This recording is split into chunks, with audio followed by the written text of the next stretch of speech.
As we were talking about earlier, the Senate is still in the thick of its vote-a-rama. It's a term used as the Senate puts up all kinds of amendments on this reconciliation process. They're voted along party lines, most of them, and this takes hours. It'll probably go into the wee hours of the morning. And this bill does not include, as we've talked about, it doesn't have a whole lot of pro-family, pro-faith policies, but there's some that were in there coming out of the House that we worked to get in, and they've been drastically edited or changed during the process in the Senate. So here to give us kind of a status report on the reconciliation bill and the process in the Senate and what the prospects may be as it moves over to the House is Quena Gonzalez, FRC Senior Director of Government Affairs. Also joining us, Casey Harper, Managing Editor for the broadcast of the Washington Stand. Quena, Casey, welcome to Washington Watch. Thanks for joining me today. Hey, Tony. Thanks. All right, Quena, let me start with you. What do we know? What's the latest on the vote-a-rama? What's in, what's out? What's at stake? Yeah, there's a lot at stake, actually. Like you said, this is a 1,000-plus page bill that came over from the House. The Senate has put up its version. It's 940 pages, and they spent all night reading it out loud. The poor Senate clerk had to read it overnight Sunday and Monday morning. What was in that bill, as you said, coming over from the House, were a couple of provisions in particular that we're interested in. One, defunding big abortion providers like Planned Parenthood for 10 years, which would be a major, major win.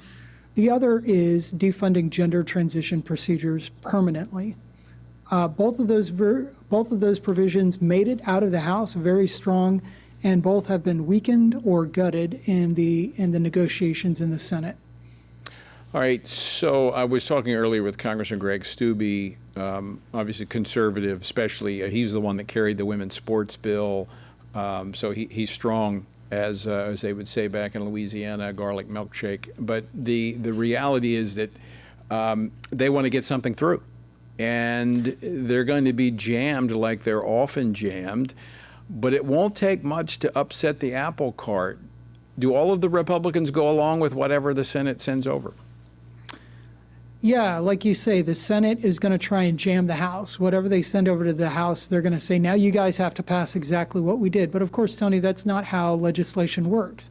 The House had its say, the Senate is having its say, and then those two are going to have to come together at some point. So it's not a given that what passes the Senate, probably in the wee hours tomorrow morning, is the final version of this bill. Casey, I want to bring you in on this conversation as well. Earlier, as I mentioned, talking with Congressman Greg Steube, there has been a lot of murmuring about the leadership in the Senate from House members. Has it been strong enough? What do you think we've detected, or what has been revealed about the leadership of John Thune in this process? Anything? Yeah, I mean, it's a good question because this is a pivotal moment for the new majority leader. I mean, if you remember, of course, House Speaker Mike Johnson, he came in kind of on unstable footing. There was many members who were speaker or almost speaker before him, and it was unclear when he came in if he was going to be able to solidify his footing, wrangle all this very divided House at the time in particular, and then still stand for the conservative principles that he's known for and that really the House majority was elected to do. But I think he's been able to do that against all odds, really, and solidify and cement his position. So now Senator Thune is in the same position, replacing, of course, Mitch McConnell. And I don't think he's cemented it yet. Not that anyone's really asking for him to leave, or there's no, rumors of him being ousted. Right. But he's really setting the tone here for what kind of leader he's going to be. Is he going to Republicans are historically very good at criticizing when Democrats are in charge to win elections, but then when it comes to actually governing and standing for those positions, they haven't always been willing to do that. Yeah, a good observation, Casey. I think Senate, House leadership, apples to oranges, because there's just not the kind of turnover in the Senate and leadership like you see in the House. They have a tradition that they stick with, and even if it kills them, they stick with it. But I do think, and I know I'm a little biased because I'm close to the speaker, But I would think that the speaker really has cemented himself next to the president as really the congressional leader for the Republicans and who Yes. people are going to turn to. He's really going to be the driver along with the president. Quena, you agree? I think Speaker Johnson is a remarkable individual, and yes, Tony, I do agree that he has emerged. His leadership. I spend all day watching proceedings in the House and Senate. I read a lot of news every day, and the story for the last year and a half have been that Mike Johnson is on the cusp of defeat. Mike Johnson is on the cusp of disaster, and time and time and time again, by pushing the House to really take up and talk through these tough negotiations, he's just had a remarkable run as Speaker of the House. All right, Casey, I want to go back to you. Switching gears, I want to play a clip from my conversation with the House Speaker over the weekend, not on the reconciliation bill, but on the socialist New York City mayoral candidate, Zohran Mamdani. So I want to play this clip. This individual is not only an avowed socialist, really a Marxist. He's also a raging anti-Semite and a dangerous choice. The idea that he would be the nominee of one of the major parties in this country is frightening. I mean, his proposals range from legalizing prostitution and drugs and having, injection sites funded by taxpayers to basically giving everything away. Now, Casey, I know this is New York City, but how did this happen? How did this happen? Yeah, his policies read more like a Berkeley freshman's freshman year English paper or something, Politics 101. It is the question a lot of Democrats are asking. I mean, there's kind of a practical answer, which is the New York Democrats are so discredited. Andrew Cuomo and Eric Adams have facing all kinds of allegations that someone like this was able to sneak through. So on the one hand, it's encouraging that, the Democratic Party in that area, even a very liberal area, has to be so discredited for someone like this to peek through. But I don't think we should take too much encouragement from that because, in my view, Zohran is really a look into the future of what we can expect from the left and from the Democratic Party. These are the kind of candidates that Democrats are pushing forward. We're seeing more and more of them, and they're pushing things that would make people like Bernie Sanders blush.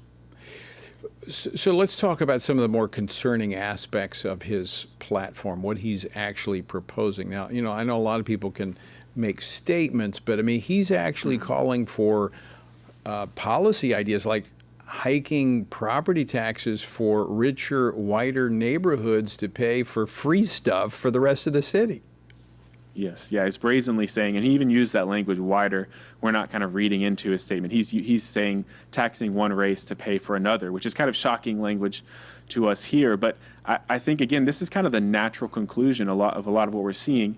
If you've seen the pictures of him, he's a good-looking guy. He's well-spoken. I think in many ways, Democrats are trying to recreate the charisma of Barack Obama through candidates like him and AOC, but they are, believe it or not, even much further to the left than even Obama was. And I think Zohran really represents this kind of, as good looking as he is, he's really a Frankenstein of different policies, of the worst of leftist policies. I mean, you have an arm for defund the police, which he's said, he kind of backtracked a little bit, but he said that. You have his parents, his father is a professor at Columbia who teaches about the evils of colonialism, which of course there were, but it's really the next step in that teaching is that the West is entirely evil. America is the next generation of colonialism. He's a rich kid who turned socialist, and it seems so many of the rich kids do turn out socialists, which is kind of a funny thing. And then, we don't want to make too much of this, but he's a Muslim immigrant. And I only bring that up. We're not trying to impugn all Muslims or something, but if you watch his campaign footage, he makes very clear that he wants to represent Muslims. He uses language like we, the Muslim community, are not represented. And so he's very much out there in the identity politics lane, claiming not just to represent Americans and New Yorkers, but the Muslim community. And with that comes some very controversial stances on Israel and even anti-Semitism. But I think when I say it's a look into the future, it's because you look at countries like England, which now has filled with, even though it's less than 10% Muslim, has Muslim mayors in many of its largest cities, including London. So I think that's really something we have to keep an eye on as believers, that, even small Muslim minorities, very unified working together, can take over even cities, take over the leadership and the mayoral responsibility of a city like New York or London. Really, really good point, Casey. Quena, no chance of you moving to New York City anytime soon, huh? You know, I am the child of an immigrant who rejected socialism, so no thank you. Communism has failed everywhere it's been tried. All right, let's talk some good news here for just a moment. Pew Research identifying that just over half of U.S. adults, 52%, say they favor allowing public school teachers to lead their classes in prayer. They support chaplains in the public schools. Has the desperation reached a point where everything else has failed that people are now ready to turn back to God? I personally think so. I mean, we're seeing, God forbid, school shootings. We're seeing suicide rates increase among young people. We're seeing hopelessness, depression, anxiety. They're seeing, on all kinds of medications to address this. And so, on one hand, I think that that's part of what's happening.